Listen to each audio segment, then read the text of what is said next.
எங்கிருந்து நீ வந்தாயோ கோடீஸ்வரா, எங்கள் நெஞ்சினில் நிறைந்து நின்றாயே கோடீஸ்வரா. நிதம் எங்கள் நினைவுகள் உந்தன் அருளலையில் சங்கமம் கோடீஸ்வரா. இது எங்கள் ஆன்ம கீதம் அன்பே கோடீஸ்வரா.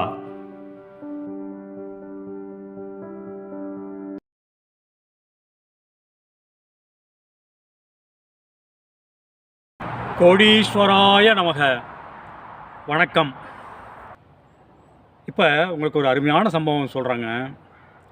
சம்பவத்துக்கு முன்னால் அந்த நயாகராவில், அதாவது அமெரிக்க நாட்டு நயாகரா நீர்வீழ்ச்சியில் அந்த மாபெரும் உலக அதிசயம் போன்ற நயாகரா நீர்வீழ்ச்சியை நாங்கள் பார்த்த பொழுது எனக்கு எல்லாம் வல்ல எனது குருநாதர் அந்த கோடி பகவான் நினைவும் அவர் கொடுத்த பரிசான கணக்கன்பட்டி பகவானின் நினைவும் எனது சிந்தனையிலே, எனது சிந்தையிலே, எனது ஆன்மாவிலே அலைமோதின.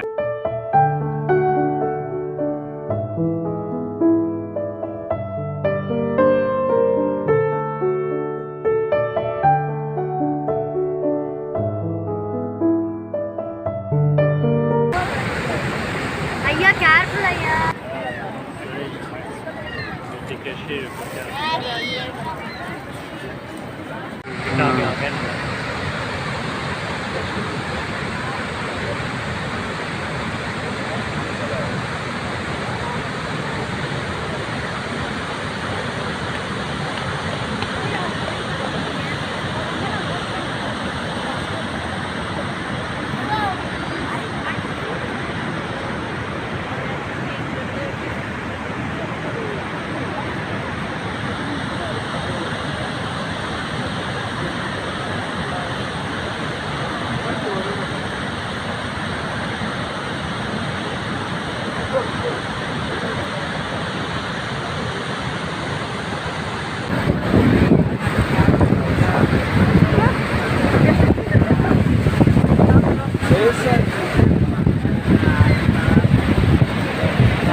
கற்பூர சுந்தர பாண்டியன் ஐஏஎஸ் ஆஃபீஸர் கேள்விப்பட்டிருப்பீங்க. இப்போ ரிட்டையர்டுங்க. இப்போ அவங்க வீடு வந்து டி நகரில் இருக்குங்க. சென்னையில் டி நகரில் அவர் ஃபேமிலியோடு இருக்காருங்க. அவர் வந்து எம்ஜிஆர் ஜெயலலிதா காலத்தில் அவங்களுக்கு ரொம்ப வேண்டியப்பட்டவர். அதாவது வேண்டியப்பட்டவர்னா அவருடைய திறமையினால் எம்ஜிஆர் முதலமைச்சராக இருந்தப்போயும் சரி, ஜெயலலிதா இருந்தப்போயும் சரிங்க, கற்பூர சுந்தர பாண்டியன் சார் வந்து அவங்க திறமையினால் அவங்களை கவர்ந்தாருங்க. எம்ஜிஆருக்கு அப்படி நெருக்கங்க, ஜெயலலிதா அம்மையாருக்கும் அவ்வளோ நெருக்கங்க. கற்பூர சுந்தர பாண்டியன் அங்கே வந்தாருன்னா, எம்ஜிஆர் பார்க்க வந்தாருன்னா அவர் இருந்து சாப்பிட்டு தாங்க அப்போ சொல்லுவாருங்க. மற்றவங்கள கூட கண்டுக்க மாட்டாருங்க. கற்பூர சுந்தர பாண்டியன் ஆஃபீஸர் வந்து நீங்கள் இருந்து சாப்பிட்டு போங்க அப்படின்ட்டு அவர் சாப்பாடு கொடுத்து தான் அனுப்புவாருங்க. அவ்வளோ ஒரு திறமையானவர், நேர்மையானவர், செல்வாக்கானவர், ஆனால் எளிமையானவருங்க. அவரோட அனுபவத்தை அவர் வந்து தமிழ்நாடு போக்குவரத்து துறை செயலாளராக இருந்தாருங்க. அவருடைய மூட்டை பகவானின் அனுபவத்தை, கணக்கன்பட்டி பகவானின் அனுபவத்தை உலகத்துக்கு சொல்கிறாருங்க. உலகத்துக்கு தெரிவிச்சிருக்காருங்க.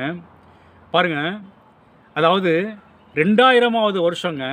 2000வது வருஷத்தில் கற்பூர சுந்தர பாண்டியன் ஐயா வந்து அவங்க ஒய்ஃபையும் அழைச்சிக்கிட்டு, அவங்க மனைவி பேர் சாந்தாங்க, அவங்களையும் அழைச்சிக்கிட்டு கணக்கன்பட்டி பகவானை பற்றி கேள்விப்பட்டு கணக்கன்பட்டி வந்தாருங்க. கணக்கன்பட்டி வந்தவுடனே அங்கே உள்ளவங்க சொன்னாங்க, சாமி வந்து கணக்கன்பட்டியில் இல்லை, பக்கத்தில் வந்து இது இடும்பன் மலையில் இருக்காங்க அப்படின்னு சொன்னாங்க. ஆனால் இவர்களது ஆர்வம் குறையவில்லை. கணக்கன்பட்டியில் இல்லைன்னா என்ன, இடும்பன் மலையில் இல்லை, இடும்பன் மலையில் இருந்தால் என்ன, எந்த இமயமலைக்கு இருந்தாலும் நாங்கள் போகிறோங்க அப்படின்ட்டு இடும்பன் மலைக்கு காரில் போகிறாங்கங்க. அவங்க காரில் தான் வந்தாங்க. இடும்பன் மலைக்கு காரில் போகிறாங்கங்க. அப்போ வந்து இந்த இடும்பன் குளம் சிவன் கோவில் பக்கத்தில் ஒரு குடில் இருந்ததுங்க, ஒரு சின்ன குடில் மாதிரி இருந்ததுங்க. அங்கே வந்து மூட்டை பகவான் இவங்க வருவாங்கன்னு தெரியும் போல் இருக்கு. அப்படியே ஒரு 4-5 பேரோடு பேசிகிட்டு இருந்தாருங்க. பேசிகிட்டு இருந்தோடனே இவங்க கிட்டக்க வந்த உடனே அப்படி இவங்களை வந்து ஒரு நேரடியான பார்வை, ஆனால் அன்பு பார்வை, அது ஒரு அதிசய பார்வை மாதிரி பார்த்தாராங்க. கற்பூர சுந்தரபாண்டியன் ஐயா உலகத்துக்கு தெரிவிச்சிருக்காருங்க. அந்த அதிசய பார்வையை பார்த்துட்டு முதல்ல ஒன்றும் பேசலையாங்க. அங்கே கூடியிருந்த பக்தர்களோட அவர் ரொம்ப நேரம் பேசிகிட்டு இருந்தாராங்க. இவர் வந்து அப்படி பார்ப்பாராங்க, பார்த்துட்டு ஆனால் பேச மாட்டாராங்க. இப்படியே ஒரு மணி நேரம் போச்சாங்க. அதாவது இவங்க வந்து இப்போ மத்தியானம் 12 மணிக்கு போயிருக்காங்க. 12 மணிக்கு போயிருக்காங்க. ஒரு மணி நேரம் கிடந்துருச்சுங்க. ஒரு மணிக்கு மத்தியானம் ஒரு மணி சுமாருக்கு திடீர்னு அந்த பக்தர்களை பார்த்து சொல்கிறாருங்க, 5 மணிக்கு தான் சாப்பாடு அப்படிங்கிறாருங்க. சம்மந்தமே இல்லாமல். எப்படி அந்த பக்தர்களை பார்த்து இவரை பார்த்துட்டு பக்தர்களையும் உடனே பார்த்துட்டு அடுத்த செகண்ட் இவரை பார்த்து அடுத்த வினாடி பக்தர்களையும் பார்த்துட்டு இன்றைக்கி 5 மணிக்கு தான் சாப்பாடு அப்படிங்கிறாருங்க. அதை யாரும் கண்டுக்கலை. இவருக்கும் அவர் சொன்னது கேட்டுச்சு கற்பூர சுந்தரபாண்டியன் ஐயாவுக்கும். ஆனால் அதை வந்து என்னடா சரி நம்ம சொல்கிறாரு போல இருக்கு அவன் விட்டாருங்க. அப்புறம் பாருங்கள், அடுத்த 5 நிமிஷம் கழிச்சு சொல்கிறாரு, டேய் அவன் சைக்கிளில் பெரிய புல்லுக்கட்டை வச்சு போயிட்டு இருந்தான்டா, காரில் விழுந்துட்டான்டா, இவன் சைக்கிள் டயரில் உள்ள கம்பியெல்லாம் நெளிஞ்சிருச்சுடா, அந்த டயர் நெளிஞ்சிருச்சு, அந்த கம்பியும் நெளிஞ்சிருச்சு அப்படின்னு சொன்னாருங்க அடுத்த 5 நிமிஷத்தில். அதையும் யாரும் கண்டுக்கலைங்க. இவருக்குங்க அது காதில் கேட்டுச்சு. இவரும் அதை வந்து சரி என்னமோ ஏதோ சொல்கிறாரு போல் இருக்கு. இவர் அப்போ தான் ஃபஸ்ட் ட்ரிப் போகிறார். அவரோட அருமைகள்லாம் அவருக்கு கற்பூர சுந்தரபாண்டியன் ஐயாவுக்கு தெரியாது. சரி என்னமோ சொல்கிறாரு போல் இருக்கு இந்த ஐயா அப்படின்ட்டு அப்புறம் சரின்ட்டுங்க ஒரு 3 மணி ஆச்சுங்க. மத்தியானம் 3 மணி ஆச்சுங்க. அப்புறம் சரின்ட்டு அங்கேருந்து காரை எடுத்துகிட்டு கற்பூர சுந்தரபாண்டியன் ஐயாவும் அவங்க மனைவி சாந்தா அம்மாவும் கார் எடுத்துகிட்டு நேராக போகிறாங்க. திண்டுக்கல்லில் வந்து அவங்க சொந்தக்காரங்க ஒருத்தவங்க இருக்காங்க. அவங்க வீட்டுக்கு சாப்பிட்றதுக்காக போகிறாங்க. ஏன்னா கற்பூர சுந்தரபாண்டியன் ஐயா வந்து பெரும்பாலும் ஹோட்டலில் வந்து அதிகம் சாப்பிட மாட்டாருங்க. கார் எடுத்துகிட்டு நேராக திண்டுக்கல் போகிறாங்க. அவங்க சொந்தக்காரங்க வீட்டுக்கு சாப்பிட்றதுக்காக போகிறாருங்க. திண்டுக்கல் போனோடனே அவங்க அந்த சொந்தக்காரர் நல்லா அவங்கள அன்பாக வரவேற்று உட்கார வச்சு உபசரிக்கிறாருங்க. அப்புறம் வந்து நல்லா அந்த பந்திப்பாயின்னு சொல்லுவாங்கள்ல, அந்த பந்திப்பாயெல்லாம் விரித்து இவங்க 2 பேரையும் உட்கார வச்சு நல்லா வாழை இலை போட்டு சூப்பராக சாப்பாடு பரிமாறுறாருங்க. அதாவது திண்டுக்கல் தலப்பாக்கட்டி பிரியாணி சாப்பாடுங்க. அது அழகாக வச்ச உடனே கற்பூர சுந்தரபாண்டியன் அதை அவருடைய கையால் எடுத்து அப்படியே ஒரு உருண்டை உருட்டி அந்த பிரியாணியை, அதாவது தலப்பாக்கட்டி பிரியாணிங்க, அதை ஒரு உருண்டை உருட்டி வாயில் வைக்க போகிறாருங்க. அப்போ எய்த்தாப்பில் வால் கிளாக்குங்க. வால் கிளாக்கில் 5 மணி அடிக்குதுங்க. இப்படி பார்க்குறாருங்க, 5 ஆகுதுங்க மணி. உடனே இவருக்கு ஆச்சரியம் தாங்கலைங்க. சாந்தாமாவுக்கும் ஆச்சரியம் தாங்கலைங்க. இப்படிப்பட்ட ஒரு சித்தரா, இப்படி வந்து அதாவது இப்படி வரப்போகிறத வந்து சர்வசாதாரணமாக ஒரு விளையாட்டாக முன்னாடியே சொல்கிறாரு அப்படின்ட்டு 2 பேருக்கும் ஆச்சரியம் தாங்கலைங்க. கரெக்டாக கணக்கன்பட்டி பகவான் சொன்ன மாதிரியே இப்போ 5 மணிக்கு தான் சாப்பாடுன்னு அவர் சொன்னார். 5 மணிக்கு தான் நமக்கு கரெக்டாக சாப்பிட ஆரம்பிச்சிருக்கோம் அப்படின்ட்டு 2 பேரும் வந்து அதை ரொம்ப அப்படியே உங்களுக்கு மலைப்பாயிருச்சுங்க அதை நினச்சி. அப்புறம் சரி ஒரு பெரிய சித்தர் தான் அப்படின்ட்டு முடிவு பண்ணிவிட்டு அப்புறம் அந்த உறவினர்கிட்ட உத்தரவு வாங்கிட்டு இது மாதிரி சரிங்க நல்ல சாப்பாடு போட்டிங்கன்ட்டு அவங்களுக்கு நன்றி சொல்லிவிட்டு கார் எடுத்துகிட்டு இவங்க ஊர் போகிறாங்க. இவங்க ஊர் சிவகங்கைங்க. ஐயா ஊர் வந்து கற்பூர சுந்தரபாண்டியன் ஐயா ஊர் வந்து சிவகங்கைங்க. சரி 2 பேரும் கார் எடுத்துகிட்டு சாந்தாமாவும் அவங்களும் கார் எடுத்துகிட்டு அவங்க ஊர் போகிறாங்க. போகிறப்ப பார்த்திங்கன்னா வழியெல்லாம் கூட்டங்க. ஏன் அதிகமாக கூட்டம்னு கேட்டிங்கன்னா வழக்கத்துக்கு மாற அன்றைக்கி அதிகமான கூட்டங்க. ஏன்னு கேட்டிங்கன்னா தைப்பூசங்க. தைப்பூச டயத்தில் வந்து பக்தர்கள்லாம் வந்து இந்த பாத யாத்திரை போவாங்கள்ல, நிறையா பேர் பாத யாத்திரை போயிட்டுருக்காங்க. சரிட்டு காரை மெதுவாக ஓட்டிகிட்டு அப்படியே போயிட்டுருக்காங்க. அப்படியே போயிட்டுருக்கப்போ அப்படியே அப்புறம் கொஞ்சம் தூரம் போனோடனே என்னாச்சுன்னு கேட்டிங்கன்னா இவங்களுக்கு ஆப்போசிட்டில் ஒரு 45 வயது மதிக்கத்தக்க ஒரு நபருங்க. ஒரு 45 வயசான ஒரு நபருங்க. அவர் வந்து ஒரு சைக்கிளில் வராருங்க. சைக்கிளில் இந்த பின்னால் கேரியரில் வந்து ஒரு பெரிய பிரம்மாண்டமான புல்லுக்கட்டு வச்சுருக்காருங்க. ஓட்ட முடியாமல் ஓட்டிட்டு அப்படி மிதிக்க முடியாமல் மிதிச்சுட்டு எய்த்தாப்பில் வராருங்க.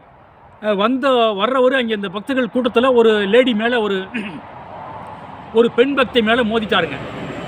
மோதி கீழே விழுந்து அது அப்படியே இதாகி இவங்க காரு கொஞ்சம் ஸ்பீடாக போனதுனால இவங்க காரும் வந்து கிராஸ் ஆயிடுச்சுங்க. இவர் வந்து அந்த அந்த லேடி மேலே மோதி சைக்கிள் இவரும் திருப்பி அப்படியே டேர்ன் அடித்து கற்பூர சுந்தரபாண்டியன் ஐயா காரில் மோதி அவர் கார் டயருக்கு முன்னால் விழுந்து ஆனால் அவர் தப்பிச்சிட்டாருங்க. அந்த சைக்கிள் ஃப்ரண்ட் வீல் வந்து அந்த கார் டயரில் மாட்டி அந்த ஃப்ரண்ட் வீல் நசுங்கி அந்த ஃப்ரண்ட் வீலில் உள்ள கம்பியெல்லாம் நசுங்கி போயிடுச்சுங்க. உடனே இங்கே பக்தர்கள் கூட்டம் கூட்டிடுச்சுங்க. கூட்டணுன்னு அவங்கெல்லாம் பார்த்துட்டு இவன் அந்த புலிக்கட்டுக்காரன் தான் மோதிருக்கான், இவன் பண்ணது தப்பு அப்படின்ட்டு அவனை திட்டி அனுப்பிச்சிட்டு, ஏய் நீ சைக்கிளை ரிப்பேர் பண்ணிட்டு நீ போடா அப்படின்னு அவனை அனுப்பிச்சிட்டு கற்பூர சுந்தரபாண்டியன் ஐயாட்ட, ஐயா உங்கள் மேலே தப்பு இல்லை, நீங்கள் ரொம்ப நிதானமாக ஓட்டிட்டு வந்தீங்க, ரொம்ப நிதானமாக ஓட்டினீங்க, நீங்கள் கிளம்புங்க ஐயா அப்படின்ட்டு அவங்கள வழி அனுப்பிச்சிட்டு பக்தர்கள்லாம் போயிட்டாங்க. அதையும் இவர் நினச்சி பார்த்தாருங்க. இவரும் அவங்க அந்த சாந்தாமாவும் இதைத்தான் அவர் சொல்லியிருக்காரு. பக்தர்கள்ட்ட சம்மந்தமே இல்லாமல், டே அவன் சைக்கிளில் போனான்டா, காரில் விழுந்தான், ஃப்ரண்ட் வீல்லாம் நசுங்கி போச்சு, கம்பியெல்லாம் நசுங்கி போச்சு, புல்லுக்கட்டு பெரிய புல்லுக்கட்டை ஏற்றிட்டு வந்தான் அப்படிங்கிறதெல்லாம் பார்த்த மாதிரியே பின்னால் நடக்க போகிறது முன்னாலே பார்த்த மாதிரி சொல்லிட்டாரு. ஆகா எவ்வளோ பெரிய சித்தர்! நமக்கு ஒரு ஆன்மீகத்தில் இன்னும் நம்பிக்கை வரணுங்கிறதுக்காக அவர் இந்த மாதிரி ஒரு அதிசயத்தை நடத்தி காமிச்சிருக்காரு அப்படின்ட்டு அப்படியே ஆனந்தமாக வீட்டுக்கு போகிறாங்க. கற்பூர சுந்தரபாண்டியா ஐயாவின் அடுத்த அதிசயங்களும் தொடரும். மீண்டும் சந்திப்போம். ஆத்ம நன்றி.